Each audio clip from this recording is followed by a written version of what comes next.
सभी को नमो बुद्धाय, जय भीम। और मुझे बहुत ही प्रसन्नता है, खुशी है कि मैं आज आप लोगों के सामने परम पूज्य डॉक्टर बाबा साहब अम्बेडकर जी की पुस्तक द बुद्ध एंड हिज धम्म के बारे में अ, बताने जा रहा हूँ, बात करने जा रहा हूँ। और द बुद्ध एंड हिज धम्मा आज सीरीज जो है परियति धम्मा की तरफ से शुरू किया गया है, और मुझे ये मौका दिया गया है कि मैं अपनी बात यहाँ पे एक एक लेक्चर के माध्यम से, मतलब इस बुद्धानी धम्मा के बारे में कहूँ। तो आज का जो शीर्षक है वो है कि बुद्धानी धम्मा की जो प्रस्तावना है, जो इंट्रोडक्शन है, जो बैकग्राउंड है, उसके बारे में हम आज चर्चा करेंगे। और आने वाले लेक्चर में फिर एक एक खंड के ऊपर हम बात करेंगे। तो सबसे पहले तो ये है कि आप लोग खुद द बुद्धानी धम्मा से सभी लोग परिचित होंगे। यहाँ पे जितने भी लोग जुड़े होंगे, परियति धम्मा के सदस्य, अन्य लोग भी जुड़े हुए हैं या मतलब जानते हैं बुद्धानी धम्मा के बारे में। जो लोग शायद सुनेंगे आगे चल के, मतलब यूट्यूब वगैरह पे नहीं भी जानते हैं, सबके लिए बस सब को सोच करके मैं अपनी बात यहाँ पे रखूंगा कि वो बौद्ध धर्म का अभ्यासक हो या बौद्ध धर्म का उपासक हो, बौद्ध धर्म का मानने वाला हो या अन्य धर्मों का मानने वाला हो, द बुद्धनि धम्मा से हम क्या सीख सकते हैं, जो कि बाबा साहब की एक महानतम कृति है।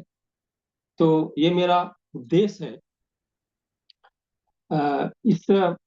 इस लेक्चर, इस देशना का जो मतलब इस लेक्चर सीरीज का एक और जो महत्वपूर्ण बात यही है कि मैं इसके महत्व को रेखांकित करूंगा कि बुद्धानि धम्मा कितना महत्वपूर्ण ग्रंथ है। और इसके जो खंड हैं, 8 खंड, उसको मैं इस तरह से प्रस्तुत करने की कोशिश करूंगा कि हम लोग उसको कैसे पढ़ें और उसमें क्या महत्वपूर्ण बातें कही गई है। और खास करके जो सोर्स दिया गया है, पाली एवं बौद्ध साहित्यों से जो सोर्स बाबा साहब ने वहां पे यूज किया हुआ है, उसके बारे में हम अ, बात करेंगे। और इसके साथ साथ जब बाबा साहब बुद्धानि धम्मा को जब वो 8 चैप्टर में उन्होंने बताया हुआ है, तो सिर्फ बौद्ध धर्म की बात नहीं की हुई है, बल्कि बौद्ध धर्म के साथ साथ जो तात्कालिक जो विचारधाराएं थी उस समय में, तो उसकी भी चर्चा की हुई है। और वो जो मतलब बुद्ध के समय में जो विचारधाराएं थी, वो विचारधाराएं आज किसी न किसी रूप में हमारे समाज में भी है। जैसे बुद्ध के धर्म में वैदिक परंपराएं थी, तो आज जो है उसका कुछ रूप न, जो ब्राह्मण धर्म कहते हैं उस समय, आज जो है कुछ हिंदू धर्म में भी उनकी बातें हैं और कुछ बातें उसमें मिलती है बहुत सारी। जैन धर्म हमें देखने को मिलता है बुद्ध के समय में। जो समन परंपरा था, एक वैदिक परंपरा, दूसरा समन परंपरा, तो वो सारे परंपराओं को बाबा साहब ने यहाँ पे बात की हुई है बुद्धानि धम्मा में। तो इसलिए जो अन्य धर्म के भी जो लोग हैं, वो भी बुद्धानि धम्मा को पढ़ करके ना क्या सीख सकते हैं। क्योंकि बाबा साहब ने इसमें धर्म की भी चर्चा की है। धर्म मतलब रिलीजन की, कैसे रिलीजन की उत्पत्ति होती है और कैसे उसका स्वरूप जो है धीरे धीरे बदलते जाता है। तो इस दृष्टिकोण से बाबा साहब तो इतने महत्वपूर्ण व्यक्ति हैं, भारत में ही नहीं बल्कि पूरी दुनिया में। तो लोग उनके बारे में परिचित ही हैं, मतलब उनके जो योगदान है खास करके संविधान के बारे में या अन्य जो फील्ड है उनके बारे में। लेकिन ये जो किताब है बुद्धानि धम्मा, इसके बारे में खास करके मेरी जो आकलन है कि इसमें जो खास करके जो बौद्ध धर्मावलंबी हैं या बौद्ध अध्ययन करने वाले लोग हैं, वो उसको पढ़ते हैं।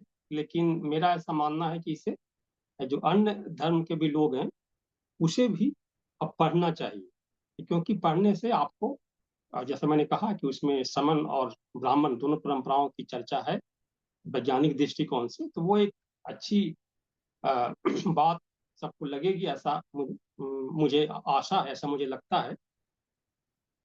इसके साथ साथ मैंने ये कहा कि अभी खास करके विद्यार्थियों के लिए मैं कहूँगा कि वो चाहे पाली के विद्यार्थी हों, पाली सीख रहे हों, या बौद्ध अध्ययन में उनका एडमिशन है, या फिर अन्य जो सब्जेक्ट है, चाहे वो दर्शन शास्त्र के विद्यार्थी हों, चाहे वो पॉलिटिकल साइंस से, राजनीतिक विज्ञान से जुड़े हुए हों, या मनोविज्ञान से जुड़े हुए हों, है ना, या अनेक भाषाओं के, मराठी, संस्कृत, अन्य भाषाओं से जुड़े हुए हों। तो जो बुद्ध आणि धम्मा जो ग्रंथ है, मतलब बुद्ध और धम्मा, पूरा जो मतलब जो भारतीय जो संस्कृति है, जो भारतीय जो साहित्य है उस समय का, वो देखने को मिलता है। और उसके देखने के क्रम में हमें जो समाज के जो विभिन्न पहलू है, वो पहलुओं को हम जान सकते हैं, समझ सकते हैं। और पहलुओं को जानने और समझने के लिए ही इतने सारे जो सब्जेक्ट मैंने चर्चा की, तो इन सारे सब्जेक्ट के विद्यार्थी भी इसे पढ़ करके बहुत कुछ सीख सकते हैं। और इसके साथ साथ अपना मकसद ये भी है कि हम मतलब कुछ अनुसंधान करें, कुछ रिसर्च करें, कुछ शोध करें। तो सबसे पहले हम अगर बात करें शीर्षक, द बुद्ध एंड हिज धम्मा, बाबा साहब की किताब का नाम है। अब सवाल ये है कि बाबा साहब ने इसका नाम द बुद्ध एंड हिज धम्मा लिखा, कहा, है ना। तो अगर इसके मतलब इसका मतलब ये कि इसमें बुद्ध के बारे में है और धम्मा के बारे में। और बाबा साहब के पास कौन से सोर्स रहे होंगे, मतलब इसे लिखने का, तो बाबा साहब ने उसकी भी चर्चा की है। और हम पहले और पीछे जाएंगे तो हम एक इस चीज से भी हम चर्चा करेंगे। और इसके साथ साथ मतलब दो प्रकार के सोर्स हमें दिखलाई पड़ते हैं। एक तो जो पारंपरिक सोर्स है, जो ट्रेडिशनल जो सोर्स है ना, जिसको कि प्राइमरी सोर्स कह सकते हैं। तो प्राइमरी सोर्स में आता है कि ये जो ग्रंथ लिखा गया है वो त्रिपिटक है ना। तो अगर हम थेरावादा बौद्ध धर्म की बात करें, क्योंकि ये बुद्ध के धम्मा के आधार पे किताब लिखा गया है, मतलब बौद्ध साहित्य के आधार पे लिखा गया है। तो बौद्ध साहित्य में तीन प्रकार के साहित्य को हम शामिल कर सकते हैं। एक तो पाली साहित्य है, यानी कि पाली त्रिपिटक है। और इसके साथ साथ अभी देखेंगे कि जो अन्य जो संप्रदाय है, चाहे वो महायान परंपरा हो, चाहे वो वज्रयान परंपरा हो, बहुत सारे संप्रदाय हैं, लेकिन तीन प्रकार के पिटक जो है वो मिलते हैं। तो बाबा साहब ने मतलब जो भी प्राइमरी और सेकेंडरी सोर्स का जो अध्ययन किया था, तो उसमें ज्यादातर तो उन्होंने त्रिपिटक, पाली त्रिपिटक के रेफरेंसेस दिए हुए हैं इसमें सारे लगभग। लेकिन कुछ रेफरेंसेस जो है वो महायान सोर्स के भी है। तो और सेकेंडरी सोर्स तो है ही, मतलब सेकेंडरी सोर्स ही बाबा साहब ने लिया हुआ है। तो मतलब बाबा साहब के पास एक बहुत ही बड़ा साहित्य था, बहुत ही अथाह साहित्य था। और उस सारे साहित्यों को उन्होंने पढ़ा, क्योंकि बाबा साहब जैसे मैं अभी एज ए लेक्चरर यहाँ पे सिखाता हूँ, तो मैं जैसे मान लिया मेरा एक्सपर्टीज, कोई कहे कि हम जो एक्सपर्ट है वो पाली में है, कोई थेरवादा बुद्धिज्म में है, कोई महायाना बुद्धिज्म में, ऐसा बोल सकते हैं। लेकिन बाबा साहब जब बौद्ध अध्ययन कर रहे थे, तो वो शुरू से कोई ऐसा एक नैरो लेके के उन्होंने वो नहीं चले। उन्होंने सारे बौद्ध जो साहित्य था, जो बुद्धिज्म था, उसको वो पढ़ रहे थे और अध्ययन कर रहे थे। क्यों मैं ऐसा कह रहा हूँ? क्योंकि उनके जो भाषण है, उनके जो किताब है बुद्धानी धम्मा में, उसमें अन्य भी स्रोत की चर्चा की गई है। तो इसलिए द बुद्ध एंड हिज धम्मा, है ना, जब हम बोलते हैं तो बाबा साहब ने मतलब भगवान बुद्ध ऐसा नहीं कहा, है ना। उन्होंने कहा द बुद्ध एंड हिज धम्मा। बाद में देखेंगे बहुत सारे लोग भगवान बुद्ध भी लिखते हैं। भगवान शब्द तो बुद्धिज्म में है ही, मतलब भगवा शब्द आया हुआ है। लेकिन सिर्फ ये आप देखिए कि बाबा साहब जब किताब लिख रहे हैं, किताब लिखने का जो बैकग्राउंड है वो थोड़ा सा समझ लीजिए। वो यह है कि 19th सेंचुरी में, मतलब 19th सेंचुरी के एंड में, या कहें कि 19th सेंचुरी के मध्य भाग से आप दिखाई देगा, और फिर 20th सेंचुरी के प्रारंभ से आप देखेंगे क्या होता है कि और उसके पहले ही कह लें कि पूरे विश्व में धर्म को एक चैलेंज मिलता है। और धर्म को चैलेंज, मतलब सभी धर्मों को चैलेंज मिलता है। और वो क्यों मिलता है? क्योंकि पश्चिमी जगत में, खास करके यूरोप और अमेरिका में, साइंस का डेवलपमेंट होता है।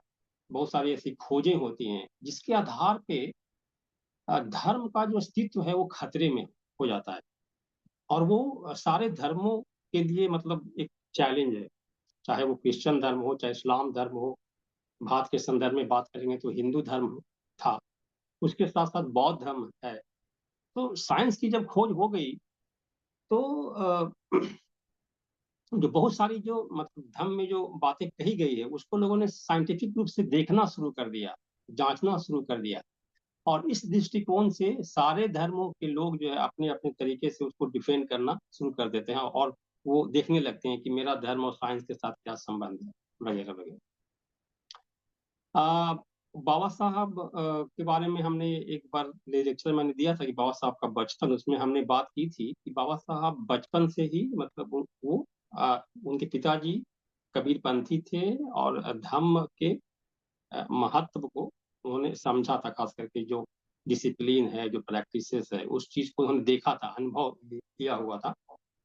और बाद में वो साफ तौर पे कहते हैं कि मतलब इस आधुनिक जगत में, है ना, धर्म जो है बहुत इंपॉर्टेंट है, और धर्म का मतलब धम्म से, और धम्म का मतलब कि साइंटिफिक रिलीजन होना बहुत जरूरी है। वो बिना धर्म के रहने के पक्ष में थे नहीं, और इसीलिए उन्होंने बौद्ध धर्म स्वीकार भी किया।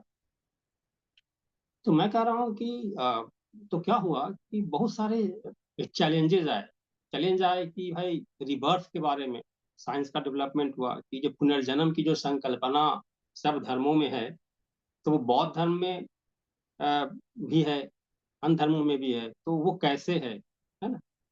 और फिर अनेक लोक की बात आई कि अनेक लोक है वगैरह, फिर कर्मों का फल होता है, जो कर्म पुनर्जन्म की जो बात है। और बहुत सारे जो ऐसे जो खोज की कि एक पुराना एक लोक है, अदर लोक है ना। जैसे आपको पता है कि लोगों ने बहुत सारे ग्रह की खोज की, चांद की खोज हो गई, तो इस वजह से मतलब साइंस के कारण सारे धर्म जो के लोग आगे आए, और उन्होंने अपनी बात रखी कि नहीं मेरा धर्म जो है वो साइंटिफिक है, अपना अपने तरफ से कुछ सुधार वगैरह भी किए।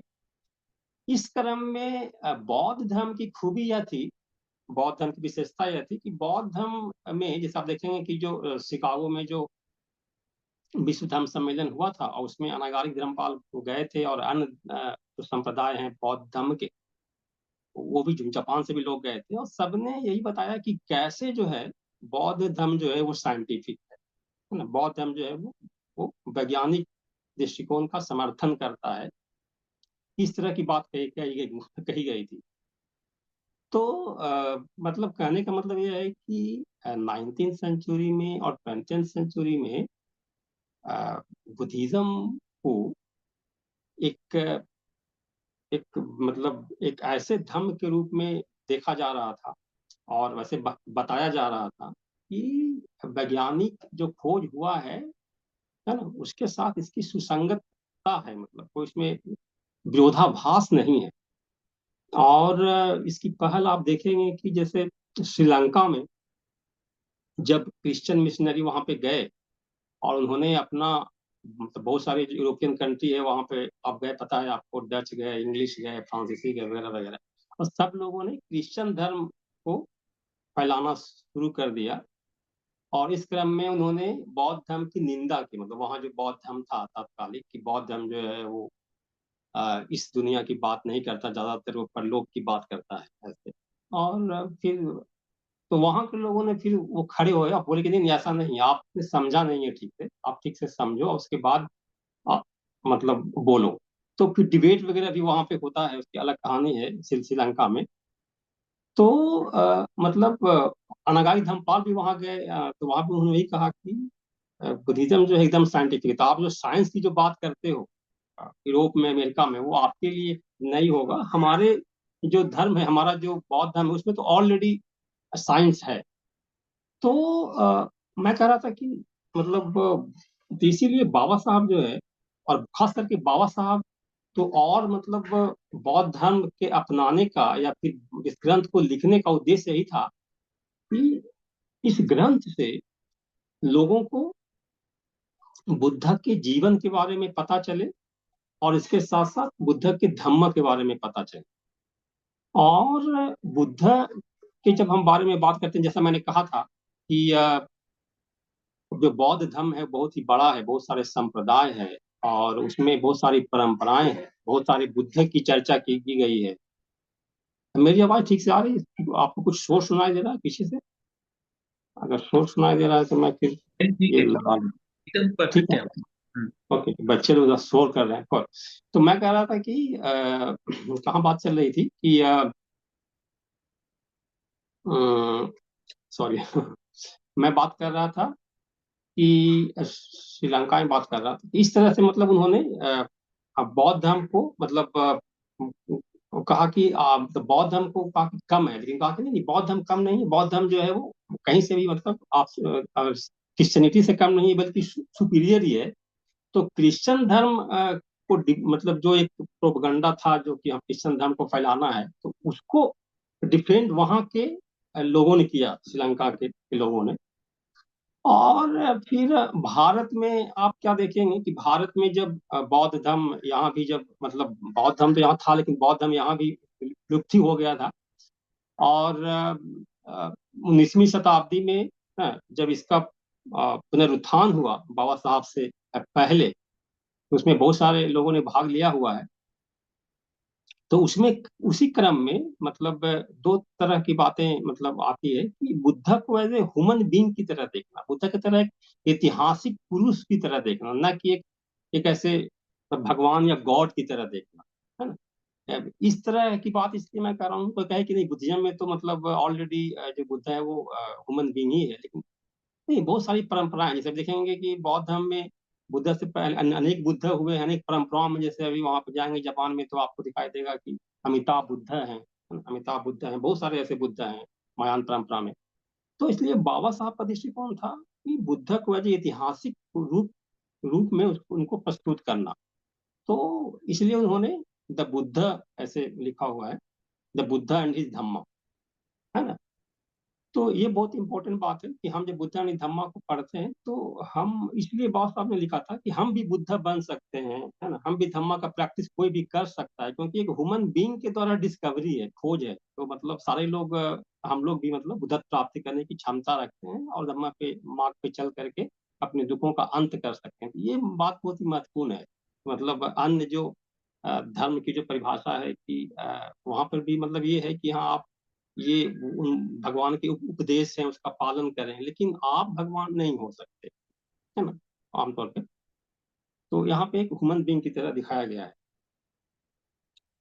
अ, अगर हम खुद बाबा साहब से जानने की कोशिश करें कि बाबा साहब के जो साहित्य है उसके माध्यम से अगर जानने की कोशिश करें कि बाबा साहब क्या बोलते हैं इस ग्रंथ के बारे में, कि ग्रंथ के उन्होंने कब लिखना शुरू शुरू किया, है ना। तो हमें पता चलता है कि बाबा साहब बोल रहे हैं कि एक तो मतलब साफ तौर पे उन्होंने कहा था कि जब महाबोधि सोसाइटी अभी भी वो एक निकलता है जर्नल जिसका नाम है अ, महाबोधि जर्नल, है ना। तो महाबोधि जर्नल में बाबा साहब ने एक आर्टिकल लिखा था बुद्ध पूर्णिमा के अवसर पर ही, वॉल्यूम 58 वो उसका एडिशन था, मई 1950 में, the Buddha and the future of his religion. और इसमें इस ग्रंथ में उन्होंने बताया हुआ है कि कंपेयर किया हुआ 1950 की मैं बात कर रहा हूँ, है ना। और भी उसके पहले जाएंगे, मतलब बैकग्राउंड में हम लोग बात ये कर रहे हैं कि बुद्ध ने धम्मा जो लिखा गया है उसका एक बैकग्राउंड क्या है, बहुत ही संक्षेप में। और और फिर हम आएंगे कि इंट्रोडक्शन जो है बुद्धानी धम्मा का, उसके बारे में हम चर्चा करेंगे। तो बाबा साहब बोल रहे हैं इसमें the Buddha and the future of religion में कि वो कंपेयर कर रहे हैं कि बुद्धिज्म मतलब बुद्ध का कंपेयर अन्य धर्मों के संस्थापकों से कर रहे हैं, हिंदू धर्म के संस्थापकों से कर रहे हैं, हाँ, जैसे कृष्ण से कर रहे हैं, उसके बाद मोहम्मद साहब से कर रहे हैं इस्लाम धर्म के, और फिर क्रिश्चियनिटी के जो संस्थापक हैं उनसे कर रहे हैं क्राइस्ट के साथ। और इस क्रम को करते हुए वही बोल रहे हैं कि बुद्ध का जो जीवन है, बुद्ध का जो कार्य है, वो एक ह्यूमन बीइंग की तरह है। और मतलब वो जो है वो मार्ग बता रहे हैं कि भाई मैंने इस मार्ग पे चला और इस चल करके हम दुख से मुक्त हो गए, जो भी समस्या है तो उससे हम मुक्त हो गए। और ये आप भी अगर इस पे चलोगे तो आप भी दुख से मुक्त हो सकते हो।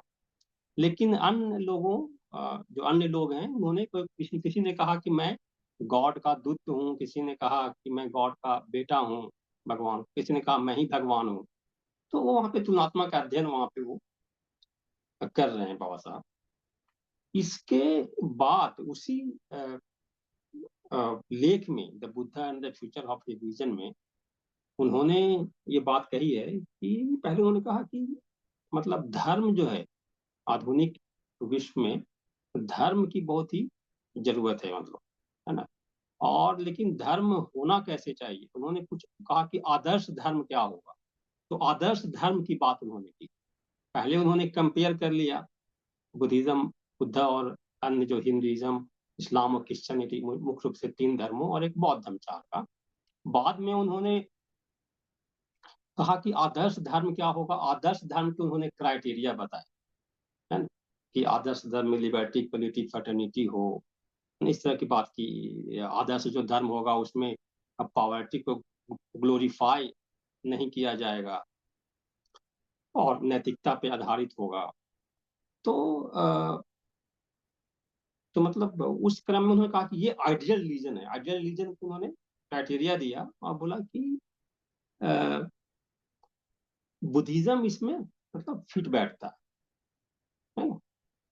कि ये कि अगर अभी के अगर मतलब आधुनिक काल में अगर धर्म की आवश्यकता है, धर्म की आवश्यकता तो है, बहुत जरूरी है, लेकिन वो धर्म कैसा होना चाहिए, इसमें कि अंधविश्वास वगैरह नहीं होना चाहिए, है ना। तो मतलब उन्होंने क्राइटेरिया दे दिया, उस क्राइटेरिया के अनुसार धर्म होना चाहिए। और फिर वो कहते हैं कि उस क्राइटेरिया में 4 क्राइटेरिया दिए, 4 क्राइटेरिया में जो है वो बुद्धिज्म फिट बैठता है ना, ऐसे। और फिर उनका ये कहना है कि मतलब उसमें कि बुद्धिज्म का जो मतलब वो 4 क्राइटेरिया बुद्धिज्म में है, वो 4 क्राइटेरिया बुद्धिज्म में दिखलाई पड़ता है। लेकिन इसके साथ साथ वो बौद्ध धर्म के बारे में बताते हैं कि बौद्ध धर्म का विकास, बौद्ध धर्म का प्रचार प्रसार जिस रूप में होना चाहिए था उस रूप में हो नहीं पा रहा है ना। और बहुत ही स्लो, बहुत ही धीमी गति से बुद्धिज्म का प्रचार प्रसार हो रहा है। और इसके लिए उन्होंने फिर कारण गिनवाए।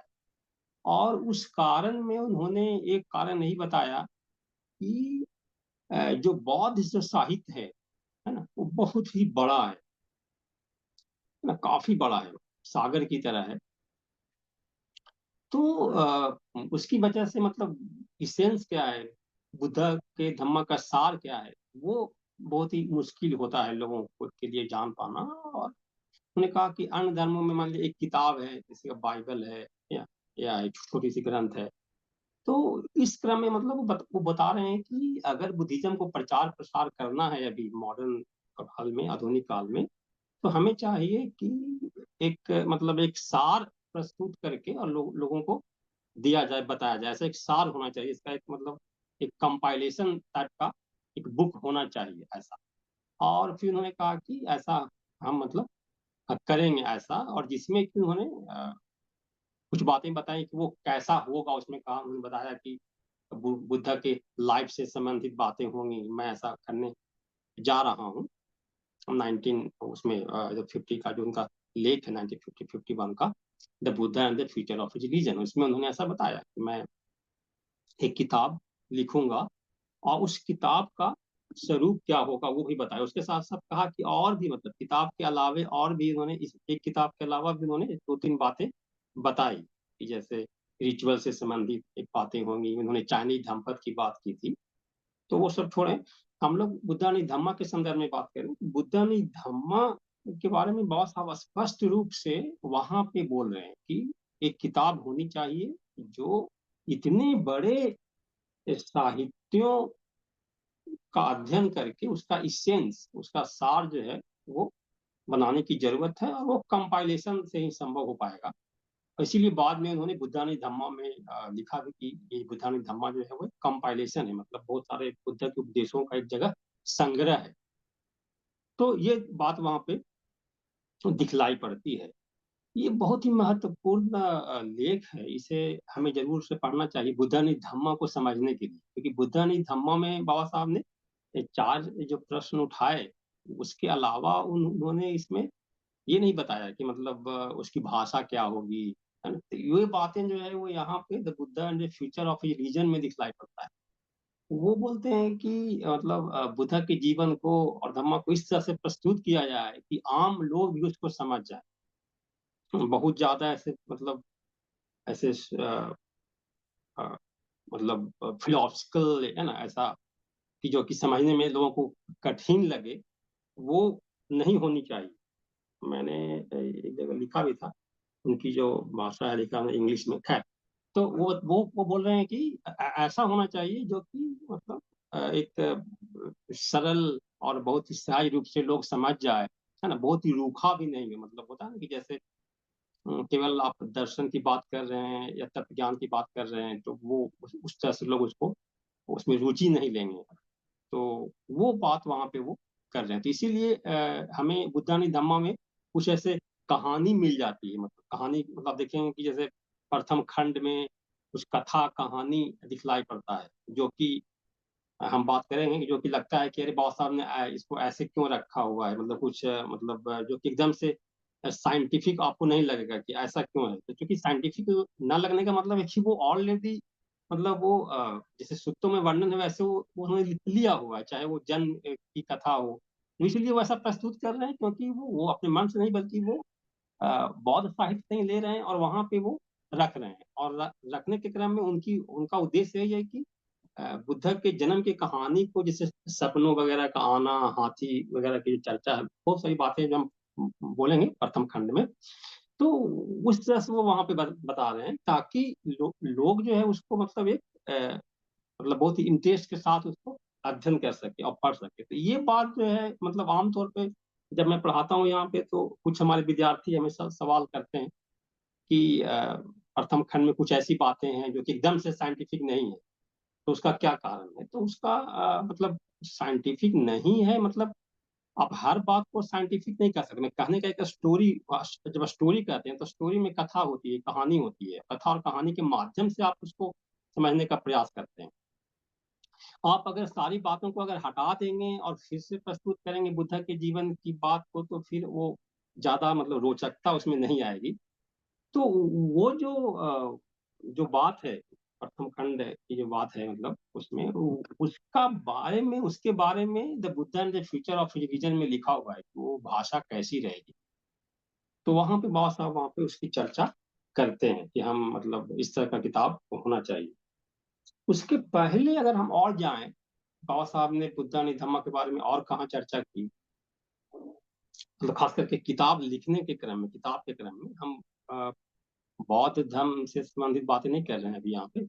तो एक तो 1948 में याद आता है कि जब वो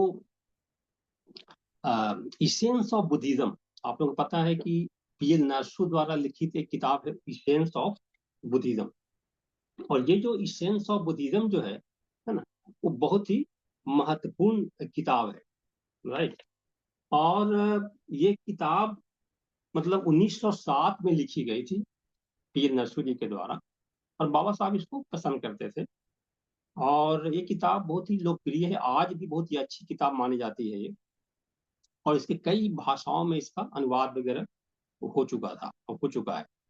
तो इसका इसका इन्होंने इस किताब का उन्होंने फिर से उसका रिप्रिंटिंग करवाया बाबा साहब ने।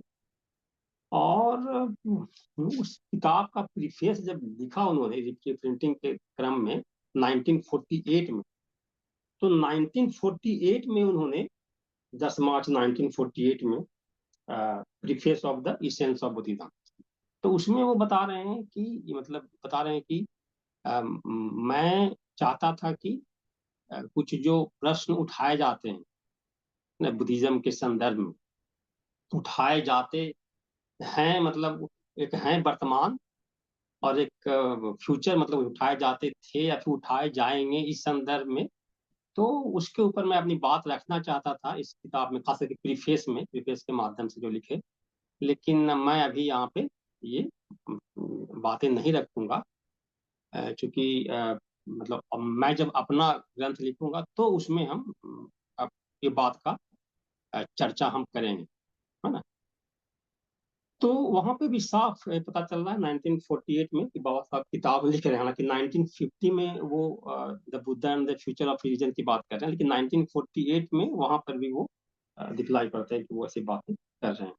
इसके साथ साथ फिर बाबा साहब ने इस किताब के बारे में मतलब जो चर्चा की हुई है वो किया हुआ है प्रीफेस में। मतलब एक मून जी का जो मून, जो बसंत मून है, बसंत मून 6 अप्रैल 1956 को उनका एक संकलन है बाबा साहब का अनपब्लिश्ड प्रीफेस, है ना। तो उसमें भी चर्चा किया है उन्होंने कि किस तरह से मतलब एक किताब को लिखा गया। और वो मतलब उन्होंने उसमें अपना अपनी यादें बताई हैं कि आमतौर पे लोग पूछते हैं कि आपका बौद्ध धर्म के साथ जुड़ाव कैसे हुआ। और इस संदर्भ में जो जो संत मून जी का जो संकलन है वहां पे बाबा साहब का अनपब्लिश्ड प्रीफेस करके, तो उन्होंने बताया हुआ है कि मेरा जो झुकाव हुआ बौद्ध धर्म के प्रति वो जब किताब हमें पढ़ने के लिए दी गई थी किर्लोस्कर गुरु जी के द्वारा, बुद्ध चरित्र। और तब से जो है मैं, और पूरा उन्होंने फिर अपने पिताजी के बारे में भी बताया हुआ है कि पिताजी कैसे धार्मिक प्रवृत्ति के थे, कबीरपंथी वगैरह थे, वो सब चर्चा की हुई है। तो उसमें उन्होंने ये भी कहा है कि कैसे मतलब प्रथम खंड मैं जब लिख रहा था तो मैं मतलब बीमार पड़ गया, है ना, मेरी स्वास्थ्य अच्छी नहीं थी। और उसके बाद फिर खास करके माई अम्बेडकर की उन्होंने तारीफ की है, माई अम्बेडकर जी ने सहायता की और एक संभव हो पाया मतलब स्वास्थ्य के दृष्टिकोण से। इसके साथ साथ फिर उन्होंने उसमें ये कहा है कि बुद्धा ने धम्मा को समझने के लिए उन्होंने दो किताबों की और चर्चा की है। कि मतलब एक होता है ना कि एक पैकेज टाइप का, कि आपको अगर बुद्धा ने धम्मा अगर अगर समझना है तो बुद्धा ने धम्मा के अलावा दो और बुक है। और वो है आपको द बुद्धा और कार्ल मार्क्स, और दूसरा है आपको क्रांति यानी प्रतिक्रांति, रिवोल्यूशन और काउंटर रिवोल्यूशन। तो त्रयी करके मतलब ये है। तो ये भी हमें समझना मतलब बहुत जरूरी है हम हमारे लिए कि जो भी बाबा साहब के बौद्ध बुद्धानी धम्मा को पढ़ रहे हैं, पढ़ते हैं, तो हमें उसके साथ साथ और दो किताबें मतलब दो उनका जो एक लेख है ना, जो एक किताब है उसका भी अध्ययन हमें करना चाहिए।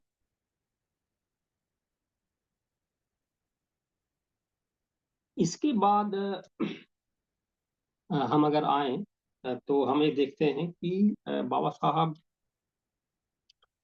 ने इस किताब को लिखने का, है ना, जो पहल की, तो वो तभी की जब उन्हें लगा कि मतलब हमें बौद्ध धर्म स्वीकार करना है और बाकी लोग हमारे लोग स्वीकार करेंगे, तो उनके लिए अध्ययन के लिए किताब होनी चाहिए। तो सवाल ये है कि मतलब उनकी तैयारी मतलब उन्होंने कब से किया किताब लिखने के लिए, इस पर हम चर्चा कर रहे थे। तो मैं मतलब 1948 तक आया। उसके पहले आप देख सकते हैं कि बाबा साहब का कितना मतलब आमतौर पे ये कहा जाता है, लोग कहते हैं कि 1935 में बाबा साहब ने कहा कि मैं हिंदू धर्म त्याग करता हूँ, है ना। और उसके बाद उन्होंने सारे धर्मों का अध्ययन किया। अब सारे धर्मों का अध्ययन किया उन्होंने, उसमें बौद्ध धर्म भी है। लेकिन ये बात मतलब सही प्रतीत नहीं होती है कि 1935 में, है ना, हिंदू धर्म छोड़ने के बाद, इस तरह की घोषणा के बाद वो अन्य धर्मों का अध्ययन करें। हाँ ठीक है, उन्होंने अध्ययन किया, किया होगा थोड़ा, लेकिन ये कहना कि उन्होंने उसके बाद सिर्फ किया, उसके पहले उन्होंने बाबा साहब ने सारे धर्मों का अध्ययन विशेष तौर पे अमेरिका में रह करके, यूरोप में रह के वो कर चुके हैं। वो उन्होंने खुद कहा हुआ है कि मैं वहां पे था, तो सारे जो खास करके हिंदू धर्म और बौद्ध धर्म की बात है तो मतलब किताबों का अध्ययन किया था।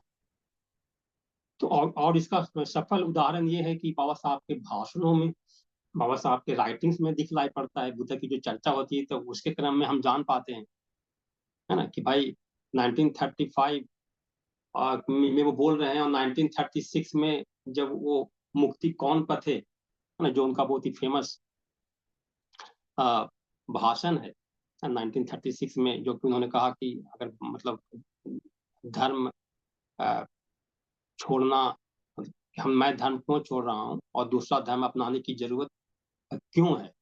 और इसके लिए वो अपने लोगों के बीच में जो सभा थी उसमें उन्होंने अपनी बात रखी थी, जो कि मुक्ति कौन पथ के नाम से जाना जाता है।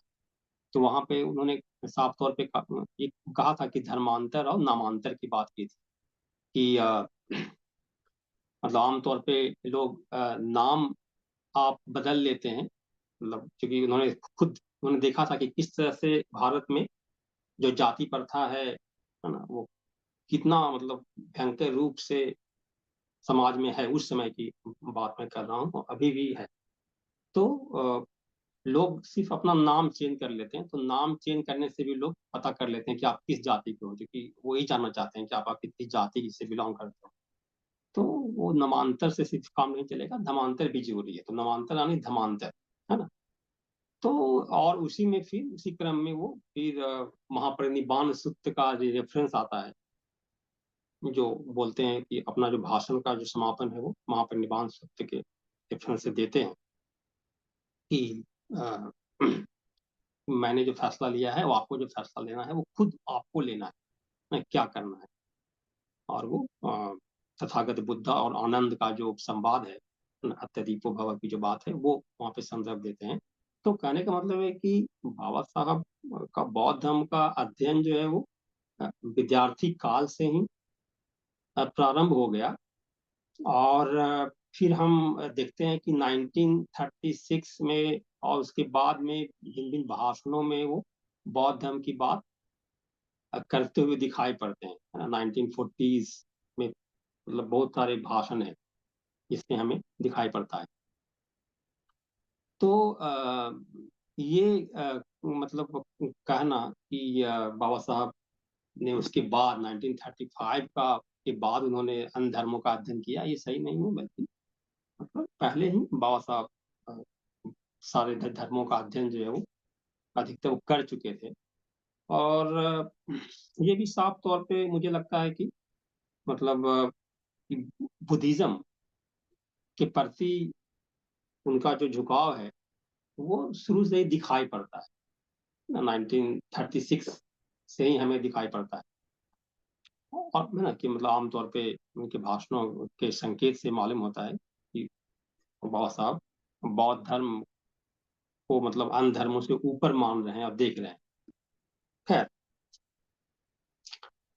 तो ये सारी बातें जो है हम यहाँ पे हम बता सकते हैं कि मतलब बैकग्राउंड के रूप में हम दे सकते हैं कि बाबा साहब ने जब बुद्धानी धम्मा जब लिखा, तो उस लिखने के क्रम में, है ना, उनका जो पीछे का अ, जो अनुभव है ना, वो काम आया होगा। तो बुद्धानी धम्मा की हम बात जब हम कर रहे थे, तो उसमें मैंने यही बोला कि बाबा साहब जब बुद्धानी धम्मा लिखे और लिखने के बाद ऐसा हमें मिलता है, आपने किसी से सुना भी होगा कि कुछ आलोचनाएं वगैरह हुई, समझे, कि बाबा साहब ने बुद्धानी धम्मा लिखा है ना, वो तो उस पर टिप्पणियां हुई। तो मेरा ये कहना है कि हाँ, जब 1957 में जब ये पब्लिश हुआ तब कुछ लोगों ने टिप्पणी की थी इसके बारे में।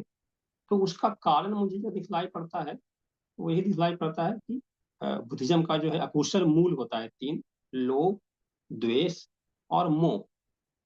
तो लोभवश जो है मतलब किसी ने कहा कि आप इसको क्रिटिसाइज कर दीजिए, इस बुक का, इस व्यक्ति का आलोचना कीजिए, लोग कर देते हैं, समझे। तो उसके बारे में हम कुछ नहीं कह सकते। दूसरा द्वेष है। ये सिखाया जाता है कि भाई ये धर्म, ये व्यक्ति, ये पर्टिकुलर कम्युनिटी है ना, ये जो है ना, वो आपके हित के लिए नहीं है, अच्छा नहीं है। इस तरह से लोग द्वेष करते हैं। और इसका जो मूल जो कारण है वो मोह है। मोह का मतलब यहाँ पे अविद्या से है। तो मतलब अ, बाबा साहब का जो प्रेजेंटेशन है द बुद्धानी धम्मा, वो इतना महत्वपूर्ण है कि मुझे तो आश्चर्य होता है कि 1957 में बुक पब्लिश हुआ। 1956 मतलब वो पहले से किताब लिख रहे थे, 1950 से ही लोग बोलते हैं कि किताब लिख रहे थे ना, उन्हें किताब लिखा भी था। उसके किताब लिखने के बाद वो इन्होंने लोगों को दिया भी था पढ़ने के लिए, तो गॉस्पेल ऑफ बुद्धा के रूप में। और उसकी मैं अपने फ्रेंड के को दिया था, फीडबैक लिया था उन लोगों से। तो आ, मैं कहना चाहता हूँ कि ये जो बुक है बाबा साहब का बुद्धानी धम्मा, वो 1957 में पब्लिश हुआ। लेकिन इसके जो सब्जेक्ट हैं, है ना, वो क्या है कि मतलब हमारे जीवन के, हमारे समाज के सारे पहलुओं का समाधान जो है बुद्ध के जीवन और बुद्ध के टीचिंग से कैसे संभव है, ये उस बुद्धानी धम्मा में दिखलाई पड़ रहा है। और ये जो दृष्टिकोण है इस तरह से बुद्ध के और बुद्ध के टीचिंग को प्रेजेंट करने का, ये जो आपका आइडिया है, ये बहुत ज्यादा मतलब 1956 से मतलब उस समय से शुरुआत हो गई थी। लेकिन भारत के संदर्भ में अगर बात करें तो 15-20 साल, 10-15 साल में ये दृष्टिकोण आया हुआ है। जैसे अभी हम लोगों ने यहाँ पे कोर्स शुरू किया हुआ है, सोशली इंगेज बुद्धिज्म, है ना। तो मतलब ये जो कंसेप्ट है कि सोशली इंगेज बुद्धिज्म, की बुद्धिज्म जो है वो समाज के समस्याओं का निदान कैसे कर सकता है। और ये तिक नाथ हन, आपको पता होगा, तिक नाथ हन ने इसको कॉइन किया हुआ था टर्म, वेंडेबल तिक नाथ हन, बहुत ही ग्रेट जैन मास्टर। और लेकिन बाबा साहब इसके पहले ही मतलब बुद्धानी धम्मा में सारे पहलुओं पे चल। तो इस प्रकार से बुद्धानी धम्मा जो है वो एक ऐसा ग्रंथ है कि जो कि मतलब उस समय के जो लोग रहे होंगे, मान लिया जो ऐसे लोग थे जिनको कि मतलब कि बुद्धिज्म का कैसे इंगेजमेंट समाज के साथ किया जा सकता है, वो बाकी लोगों को, समान लोगों को वो मतलब जो बहुत ही जनरल मतलब सोच रखते हैं, उनको इस समझ में नहीं आएगा। और इसका एक सफल मैं उदाहरण आपको देता हूँ कि जैसे बुद्धानी धम्मा में बाबा साहब ने बुद्ध के जीवन को प्रस्तुत किया। प्रस्तुत करने में उन्होंने कुछ जो पारंपरिक जो बातें थी, है ना, उसको उन्होंने नहीं माना, ठीक है, और एक अलग दृष्टिकोण दिया, ठीक है।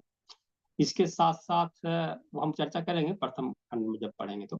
और इसके साथ साथ फिर जैसे मान लिया धम्मचक्र प्रवर्तन है ना, तो उसमें फिर वो मतलब धम्मचक्र प्रवर्तन को जिस ढंग से प्रस्तुत किया गया है पाली साहित्यों में, उस तरह से नहीं प्रस्तुत कर रहे हैं, मतलब उस तरह से वहां से लेकर के और भी बातें उसमें ऐड कर रहे हैं। तो अगर इसके आधार पे कोई कहे कि नहीं ये जैसे था वैसे नहीं किया हुआ है, तो ये जो व्यक्ति ऐसा कह रहा है, उसको ये देखना चाहिए, पहले हमें ये देखना चाहिए कि बाबा साहब से पहले बहुत सारी किताबें लिखी गई, है ना।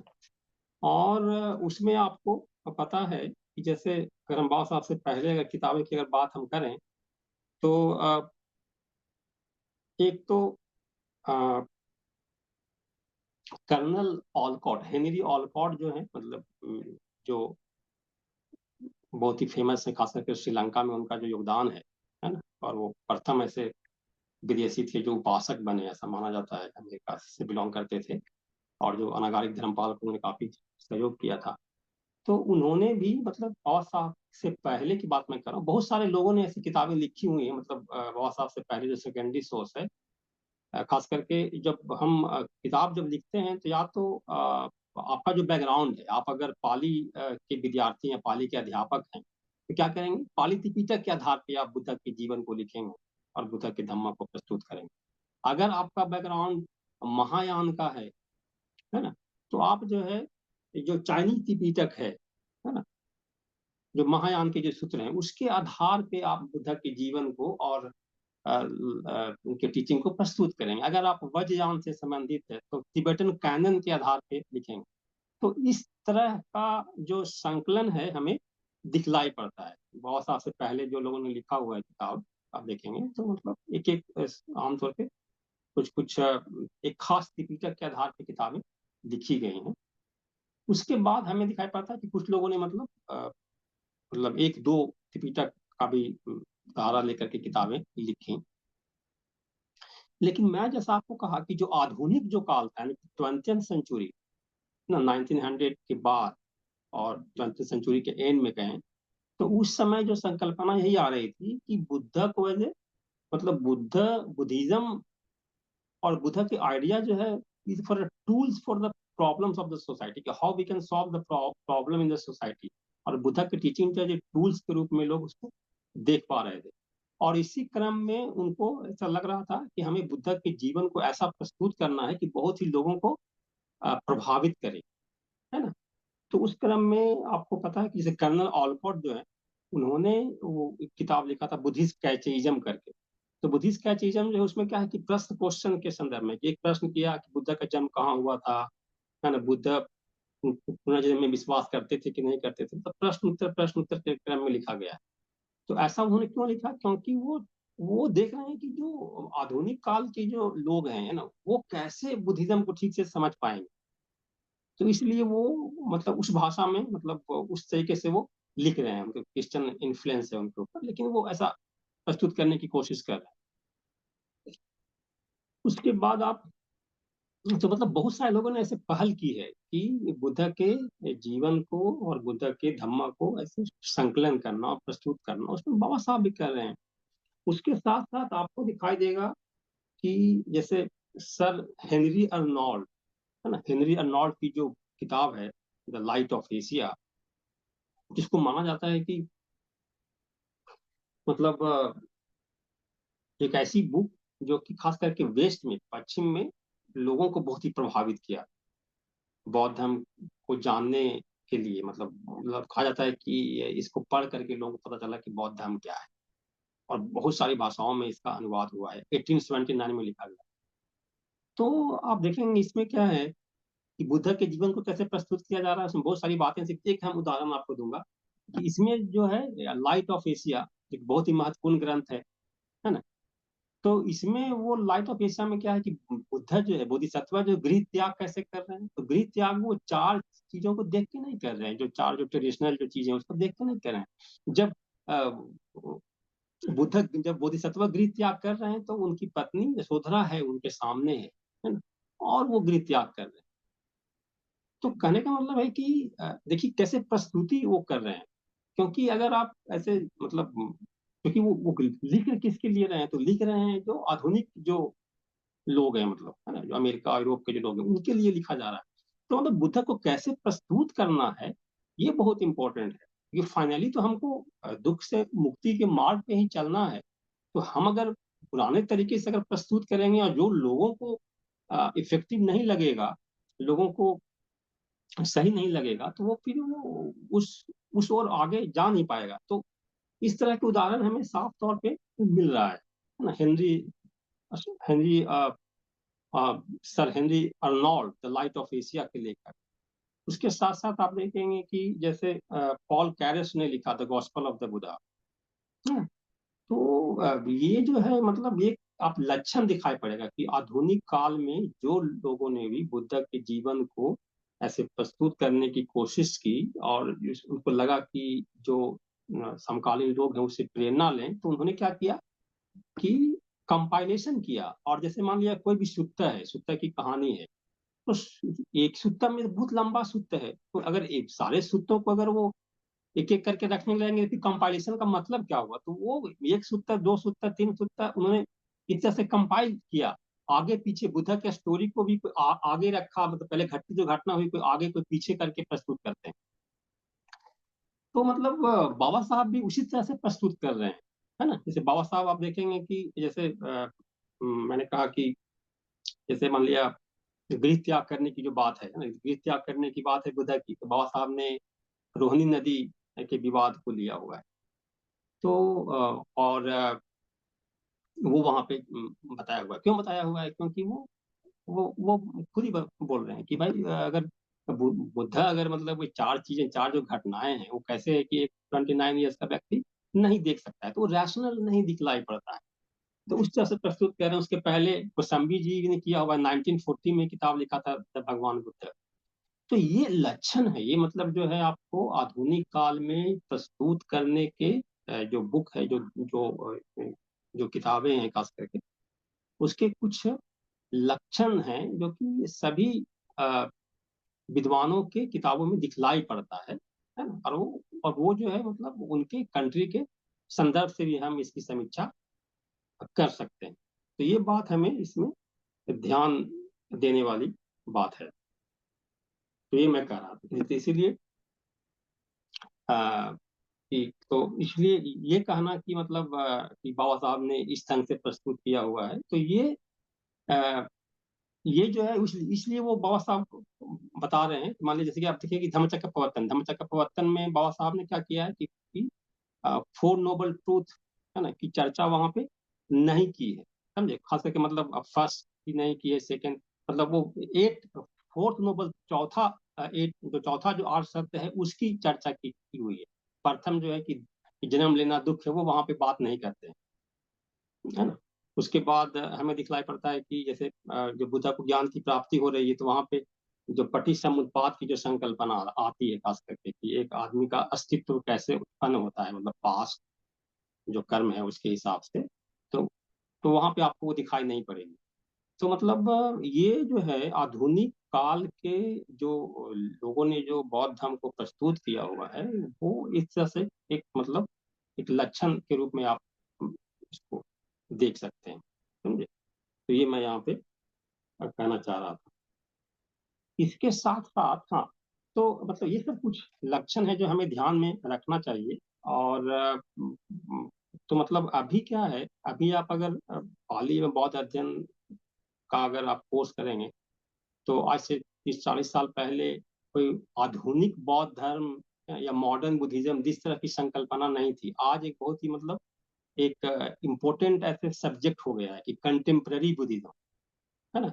तो कंटेम्प्ररी बुद्धिज्म में मतलब बुद्धिज्म अ, कैसे जो है कंटेम्प्ररी समस्याओं का समाधान करने की क्षमता रखती है ना, और किस तरह का इनिशिएटिव लोगों ने लिया हुआ है, वो सारी बातें पढ़ाई जाती है, बताई जाती है। इसके साथ साथ फिर जो अन्य जो सब्जेक्ट है, जैसे मैंने कहा कि साइकोलॉजी के साथ क्या संबंध है बुद्धिज्म का, साइंस के साथ क्या संबंध है, तो ये सब बातें होती हैं। और ये सारी चर्चा जो है आपको बुद्धा ने धम्मा में कहीं ना कहीं आपको दिखाई पड़ेगा किसी न किसी रूप में। तो इसीलिए जो मतलब खास करके जो विद्वान हैं, यूरोप के विद्वान हैं, अमेरिका के जो विद्वान हैं, उनका मतलब उन्होंने ऐसा माना है कि मतलब बाबा साहब, अनागारिक, धर्मपाल, ये सब लोग जो है वो अग्रगणी है, मतलब ये विचार के मतलब बुद्धिज्म को कैसे अ, आधुनिक समस्याओं के निदान के लिए प्रस्तुत करना है, उसमें अग्रणी स्थान रखा है।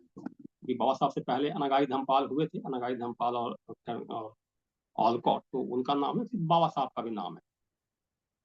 तो ये हमें ध्यान में रखनी चाहिए। तो ये बात हो गई। तो मतलब ये जो पूरा जो बैकग्राउंड है। दूसरा मैं बात ये कर रहा था कि बाबा साहब ने जो सोर्स लिए हैं उन्होंने खुद कहा हुआ है कि हमें जो खास करके जीवन को प्रस्तुत करने के लिए, बुद्धा के जीवन को प्रस्तुत करने के लिए उन्होंने जो बुद्ध चरित्र जो है ना, उसका उन्होंने ज्यादा मटेरियल यूज किया हुआ है। और बाद बाद में आपको दिखाई पड़ता है कि पाली सोर्सेस खास करके शुद्ध पिटक से ज्यादा सोर्सेस लिए गए हैं, विनय पिटक और अभिधम पिटक से ज्यादा सोर्सेस नहीं है। तो ये है। उसके साथ साथ हमें दिखाई देगा कि बाबा साहब ने वहाँ पे मतलब जैसे भूमि 10 भूमि की चर्चा की हुई है ना, बुद्धाई धम्मा में। तो वो जो 10 भूमि की जो संकल्पना है वो मतलब महायान परंपरा में दिखलाई पड़ती है। उसके बाद फिर लास्ट में पुस्तक के अंत में आपको दिखाई देगा सुखावती शब्द इस्तेमाल किया हुआ है। तो वो भी जो है वो मतलब खासकर जापान में बहुत ही वो संकल्पना बहुत ही फेमस है, बहुत ही महत्वपूर्ण है। तो बाबा साहब भी मतलब अन्य संप्रदायों का उन्होंने काफी अध्ययन किया था। जापान बहुत ही विकसित कंट्री था, उससे भी काफी प्रभावित थे। और इसीलिए वो वहाँ पे अपने भाषणों में जापानीज जो बुद्धिज्म है उसकी भी वो चर्चा करते हैं। तो बुद्धा ने इस धम्मा को पढ़ने से पहले हमें ये बैकग्राउंड में रखना है कि बुद्धा ने धम्मा जो है ना, वो एक आधुनिक काल में बुद्ध के जीवन को और बुद्ध के धम्मा को प्रस्तुत किया जा रहा है। और वो अ, बाबा साहब बुद्ध यान के आधार पे बुद्ध ने धम्मा को प्रस्तुत कर रहे हैं। मतलब उनका कोई किसी सेक्ट के प्रति कोई झुकाव ऐसा नहीं है। हाँ, वो अलग बात है कि थेरावादी परंपरा जो है, पाली परंपरा है, वो बुद्ध को जो ऐतिहासिक पुरुष के रूप में ज्यादातर दिखलाई पड़ता है मतलब सूत्रों में। तो इसलिए वो उन सूत्रों को ज्यादा उन्होंने रेफरेंसेस दिया हुआ है। लेकिन जहां तक करुणा का सवाल है, बोधिसत्व की संकल्पनाओं का सवाल है, तो वो ज्यादा महायान में है। तो मतलब उनको कोई महायान से मतलब कि महायान है या अन्य संप्रदाय, उससे कोई परहेज नहीं है। जो भी अच्छी बातें हैं ना, जो कि अभी हम हमको प्रेरणा दे सकती है, वो उन्होंने लिया हुआ है। तो बाकी की जो अन्य जो लोग हैं वो उनको परहेज होता है कि भाई मैं थेरावादी हूँ तो मैं महायानी हूँ, मैं बच जानूं, तो इस तरह की बात हमें वहां पे दिखलाई नहीं पड़ती है। ये एक बहुत ही महत्वपूर्ण बात मैं बताना चाहूंगा। इसके साथ साथ मैं ये कह रहा था कि अगर आप देखेंगे कि जो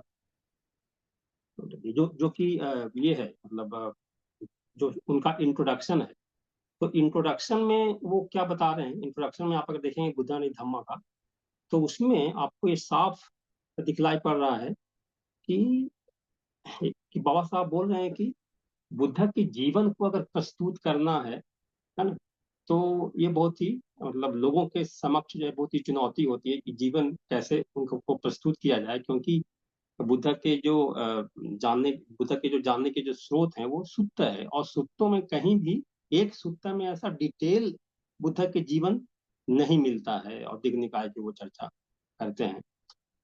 और इस क्रम में वो बोलते हैं कि ये एक समस्या है, मतलब है ना। और हमें पता है कि मतलब बुद्ध ने अपने बारे में मतलब जीवन के बारे में एक ऐसी किताब आपको दिखाई नहीं पड़ेगी। बाद में आप देखेंगे कि किताबें लिखी गई, जैसे अगर पाली साहित्य की बात करेंगे तो जातक है ना, जातक निदान कथा जो अठ कथा है, जो कि श्रीलंका में है ना, उसको उसका मतलब कुछ कहा जाता है करीब करीब 1000 वर्ष बाद लगभग।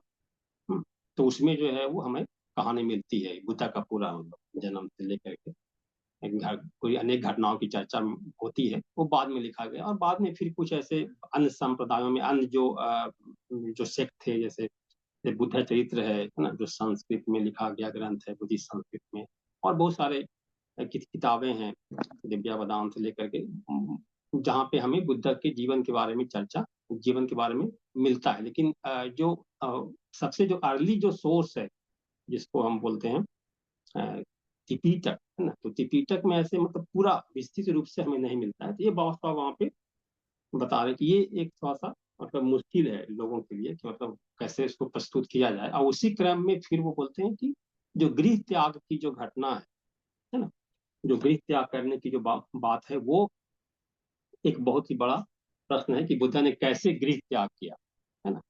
और इस पे जो है हमें विचार करने की जरूरत है। और फिर वो बोलते हैं कि क्या मतलब वो बुद्ध जो 29 ईयर्स के पास अवस्था तक क्या वो मतलब इन सब चीजों से वो अनभिज्ञ थे, है ना, खास करके मतलब है ना।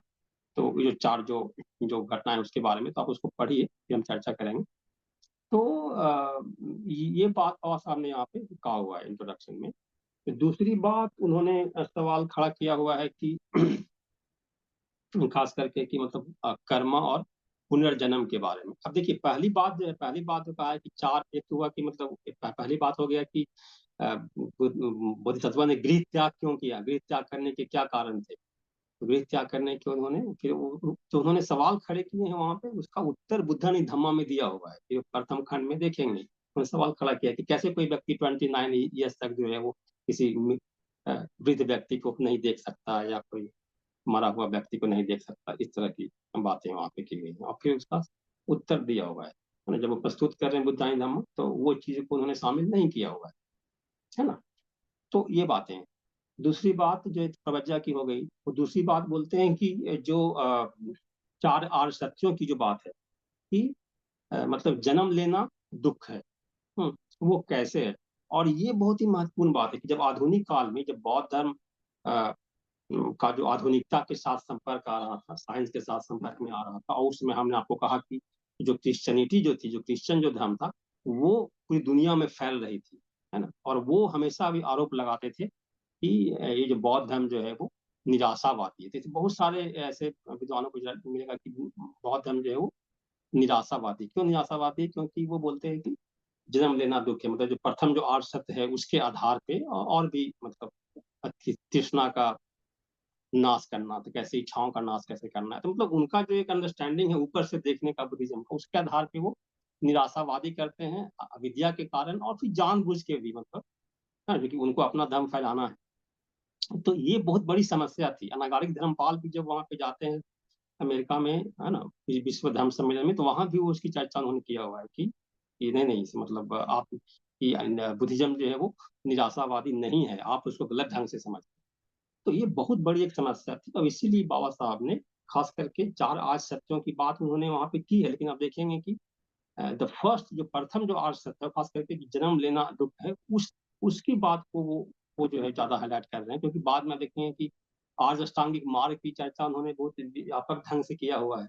जो चतुर्थ है, जो चौथा आर्य सत्य है, ये है। दूसरा प्रश्न है, तीसरा जो उन्होंने प्रश्न किया हुआ है वो है आपको कि आत्मा और पुनर्जन्म के बारे में, कि आत्मा और पुनर्जन्म, जब आत्मा अगर नहीं है तो पुनर्जन्म कैसे होता है। अब अगर बिना आत्मा का पुनर्जन्म होता है तो क्या वैसे ही होता है जैसे अन्य धर्मों में होता है, कि मान लिया आप कुछ पिछला कर्म करते हैं, उसका प्रभाव होता है और फिर वो प्रभाव वो अगले जन्म तक जाएगा।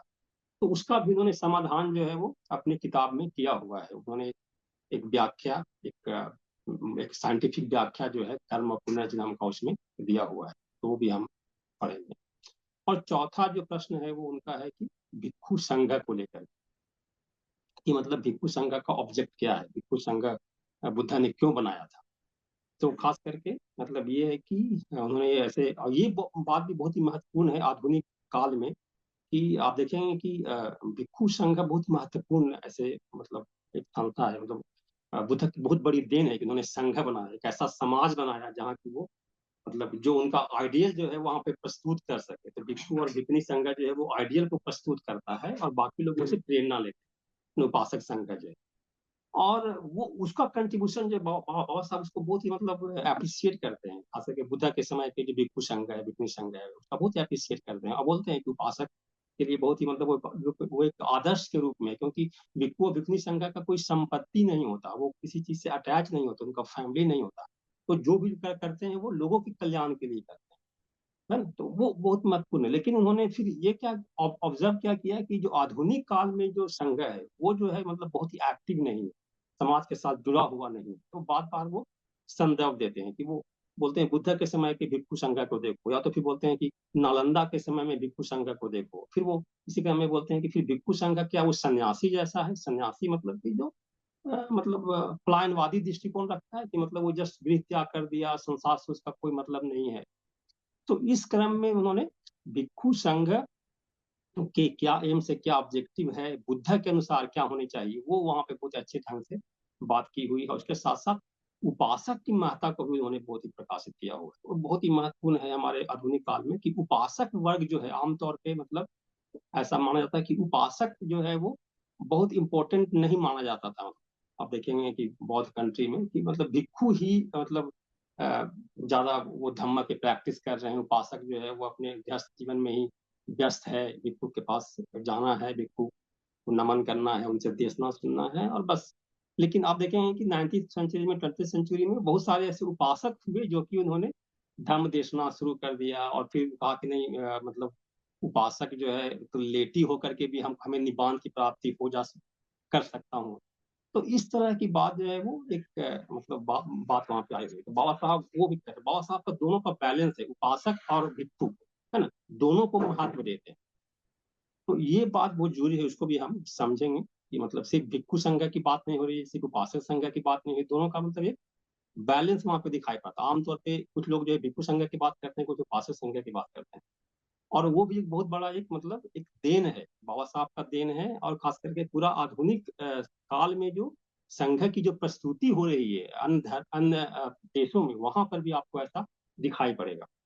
तो ये बात यहाँ पे की हुई है। तो इस तरह से मुझे लगता है कि 5 मिनट, हाँ, टाइम हो गया।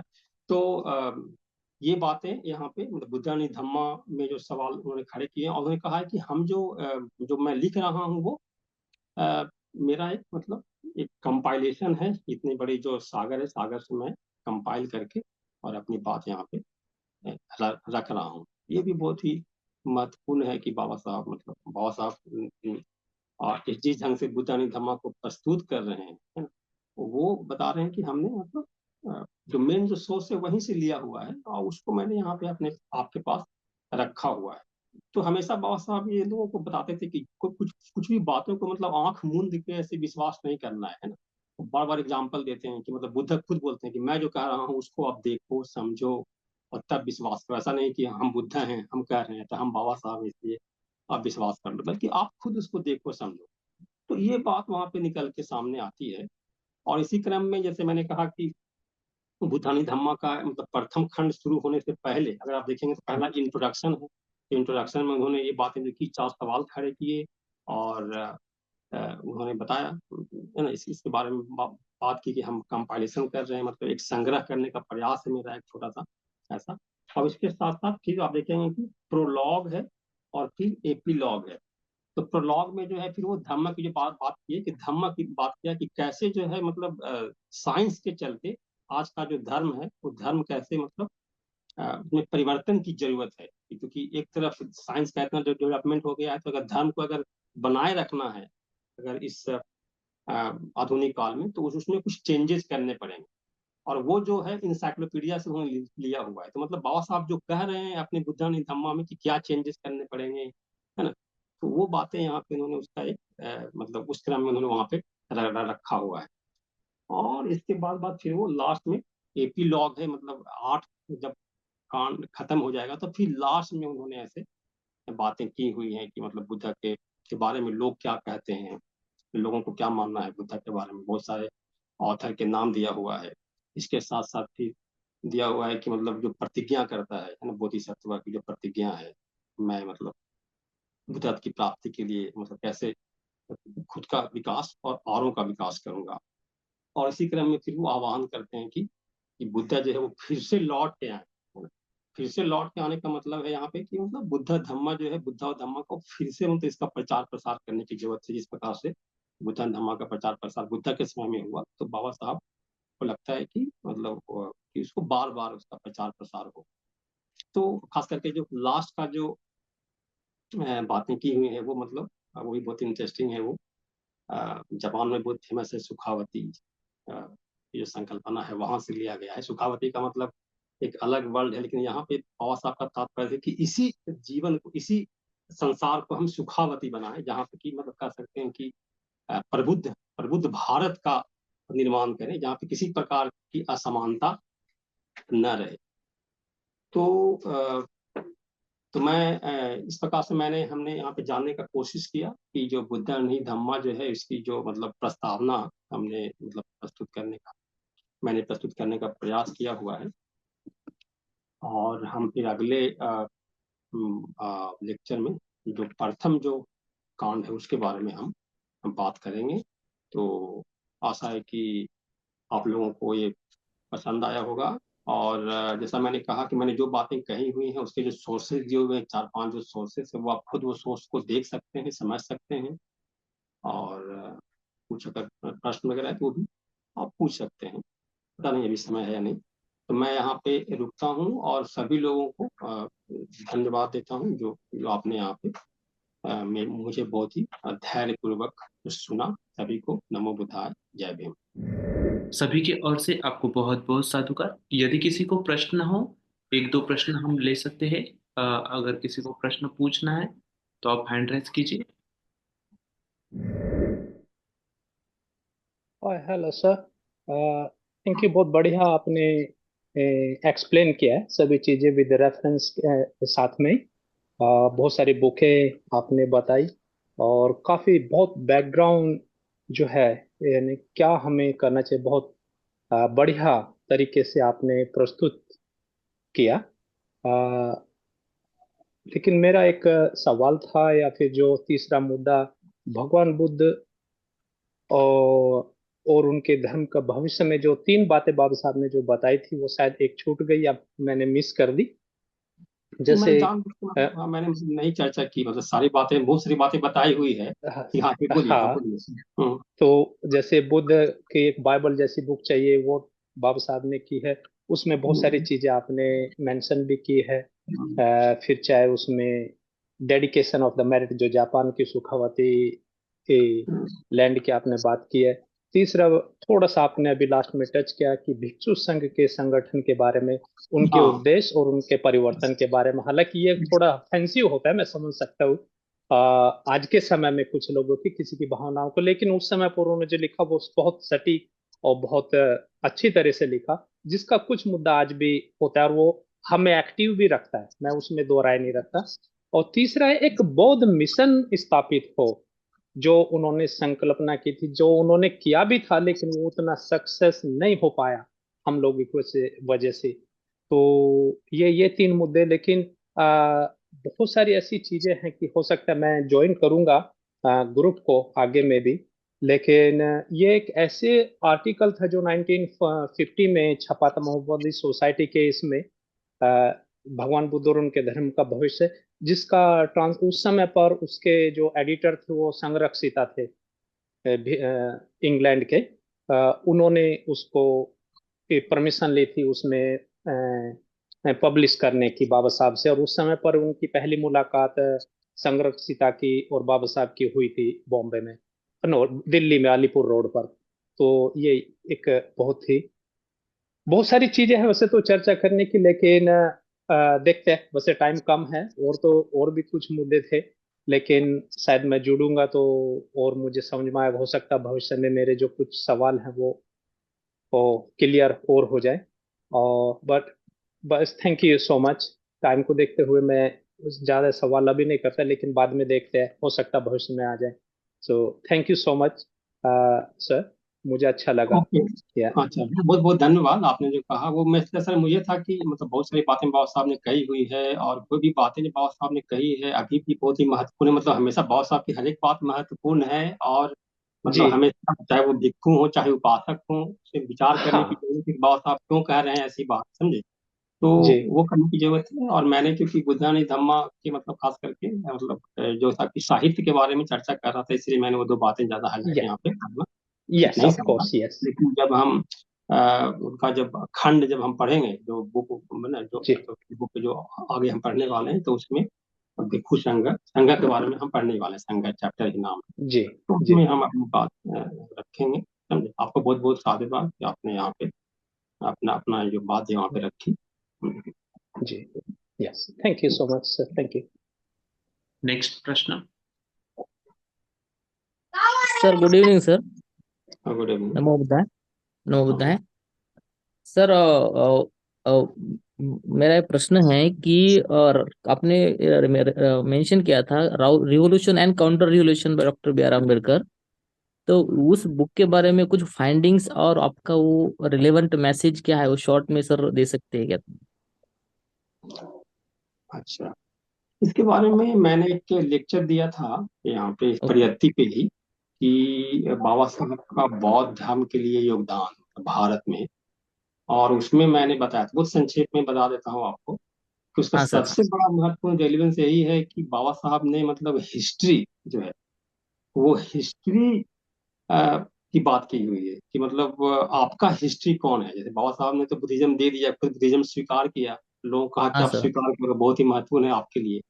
लेकिन बाबा साहब को सबसे जो महत्वपूर्ण बात यह है कि उस किताब के माध्यम से बता रहे हैं कि आप हो कौन, है ना। हम्म, आपको लोग जो बोल रहा है कि आप एससी हैं, एसटी हैं, या ओबीसी हैं, या कुछ भी है तथाकथित जो लोग बोल रहा है, लेकिन आप रियल में हो कौन, समझे। बता रहे हैं कि आप जो कौन हो, तो आप बौद्ध ही थे। यानी कि आप सर। बौद्ध थे, और आप कैसे मतलब बौद्ध धर्म से अलग हो गए और आपकी स्थिति हो गई। तो इसलिए हम्म, इस किताब के मतलब माध्यम से आपको ये पता चलेगा कि अगर कोई अगर बौद्ध अगर बनता है आज, जिससे वो बौद्ध जब बनता है तो वो कोई अ, बौद्ध धर्म का वो मतलब वो ऐसे मतलब वो उसका पुनरागमन हो रहा है बौद्ध धर्म, समझे। तो उसको हम ऐसे कहेंगे कि ओके। मतलब पुनरागमन है। मतलब आप जो है मतलब बाबा साहब ने हिस्ट्री बताने की कोशिश की है, हिस्ट्री जो है बुद्धिस्ट पर्सपेक्टिव से बताने की कोशिश की है, समझे। तो ये हम संक्षेप में आपको ये कहेंगे। थैंक यू सर, और थैंक यू वेरी मच। क्रांति यानी प्रतिक्रांति का मतलब ही होता है कि कैसे क्रांति हुई और कैसे फिर प्रतिक्रांति हो गई, है ना। कैसे मतलब बुद्ध हुए, बुद्ध के बाद फिर कैसे मनुस्मृति आ गई, फिर मनुस्मृति के बाद कैसे बहुत सारी जो समस्याएं जो अभी हम मतलब जो प्रॉब्लम है भारत में, खास के जाति को लेकर के या अन्य लोगों को लेकर के, तो वो कैसे हुआ, किस तरह से लिखित रूप दिया गया, वो सारी बातें उन्होंने उसमें डिटेल में दिया हुआ है। और कैसे जो है मतलब जो वर्ण व्यवस्था है उसमें भी जो है मतलब कैसे एक वर्ण जो है वो बहुत ही मतलब हाशिए पे चला गया, उसका क्या कारण था, समझे। ये सब बातें विस्तृत से किया हुआ जी, साधु साधु साधु। नेक्स्ट दो प्रश्न है। उपासक जी अनम्यूट कीजिए। सर है। हाँ हाँ। Good evening sir, this is Deepak Kamble. मैंने अच्छा। आपका अच्छी तरह से सुना है, पसंद आया मुझे। It was very brilliant one. मेरे दो सवाल है, बेसिक क्वेश्चंस आए हैं। पहला हाँ सवाल ये है कि व्हाई बुद्धा एंड हिज धम्मा, ये वॉल्यूम बाबा साहब ने अंग्रेजी में क्यों लिखा? पहला अच्छा सवाल ये है। और दूसरा सवाल ये है कि I have gone through sir Edwin Arnold's Light of Asia, which was hmm published in 1879। वो मैंने, of course he is a poet, so he has written a poet on like similar to Buddha Charita. तो उसमें, उस book में Edwin Arnold sir को इतना बुद्धा का life को इतना ग्लोरीफाई क्यों किया गया? It was very much glorified. It was as if it is a literature but not a Buddhist text. It doesn't look like a Buddhist text. it was glorified so much that it became a literature type. So why glorify, हाँ समझ why गया, okay he, thank you. yes sir. Thank you Deepak. Glorify का मतलब क्या, थोड़ा सा बताएं। Glorify का मतलब जैसे एग्जांपल दे दें तो जल्दी से संक्षेप में। ग्लोरीफाई यानी इन सेंस कि उन्होंने उस वक्त का जो वातावरण है, हम्म जन्म हुआ लुम्बिनी का वगैरह, तो इतना डिस्क्रिप्टिव दिया है। It was very much hmm descriptive. Hmm, मतलब unless you have been there, then only you can express yourself. Imaginary जो है, काफी इमेजिनरी लग रहा था वो। ऑफ कोर्स इट वाज हाँ ब्यूटीफुल, नो ठीक है, डाउट अबाउट इट, समझ, that way. Okay okay thank you. तो आपका पहला सवाल का तो जवाब यह है कि जो कि बाबा साहब की इंग्लिश काफी अच्छी थी, और मतलब वो ज्यादा अपना जो एक्सप्रेशन जो है, जैसे अपनी अपनी लोगों की भाषा होती है, किसमें आप अच्छे ढंग से लिख सकते हैं या बोल सकते हैं, है ना। तो एक तो वो भी देखा जा सकता है कि बाबा साहब बुद्धा नि धम्मा जो है, मतलब वो ज्यादातर किताबें उन्होंने अपने इंग्लिश में ही लिखी हुई है। आप देखें भाषा में, उन्होंने मराठी भी जानते थे, ऐसी बात नहीं है, लेकिन उनका जो एक्सप्रेशन जो है, आइडिया जो है, वो इंग्लिश में ही होता था। तो ये बात मतलब है। दूसरी बात यह है कि आप, ये लक्षण है, आप जब आप आपसे अनुरोध है कि आप लोग जरूर मतलब आएं और हमारे डिपार्टमेंट में आप लोग उसके हिस्से हैं, तो आप आकर के पढ़ें सोशली इंगेज बुद्धिज्म और अम्बेडकर बुद्धिज्म, तो आपको पता चलेगा कि आधुनिक भारत, आधुनिक बौद्ध धर्म के ये लक्षण है कि जितनी भी किताबें लिखी जा रही हैं वो अंग्रेजी में लिखी जा रही हैं, है ना। कि मतलब उसका व्यापकता जो है वो ज्यादा दिखलाई पड़ रहा है।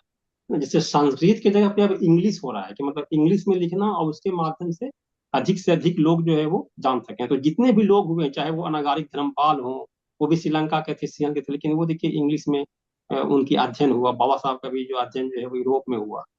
तो वो सब जो है वो कारण रहा है, समझे ऐसा।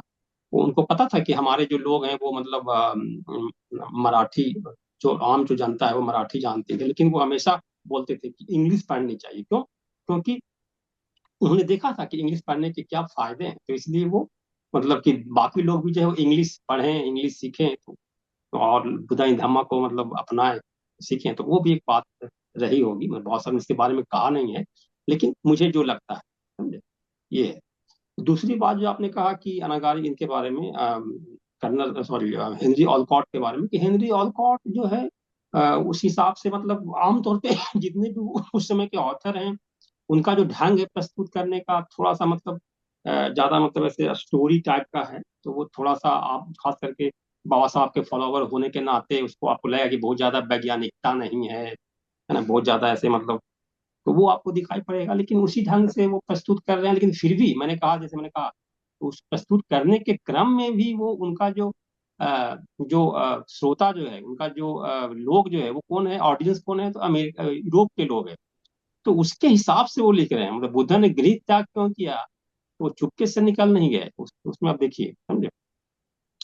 तो ये हम मतलब कह सकते हैं। उसके बाद आप देखें कि जितनी भी किताबें लिखी गई उस समय में बाबा साहब से पहले, तो उसका प्रभाव पड़ता है। तो लेखक कौन होता है ना, तो लेखक जो है अर्नोल्ड जो है, उसका बैकग्राउंड क्या है, तो उसका बैकग्राउंड का कुछ भाग जो है उस किताब पे आप देख सकते हैं। उसके बाद जैसे मैंने कहा कि जो ये है तो गॉस्पल ऑफ द बुधा के लेखक जो है, उसमें देखेंगे कि क्रिश्चियन धर्म का प्रभाव आपको उसमें आपको दिखाई पड़ेगा। तो फिर बाद में आपको दिखाई देगा कि जो यहाँ पे लोग विद्वान हुए भारत के, वो मतलब बौद्ध धर्म को हिंदू धर्म के दृष्टिकोण से वो प्रस्तुत कर रहे हैं, तो वो उनका एक अलग समस्या है, प्रॉब्लम है। तो ये सब बातें भी हमें दृष्टिकोण से देखना चाहिए।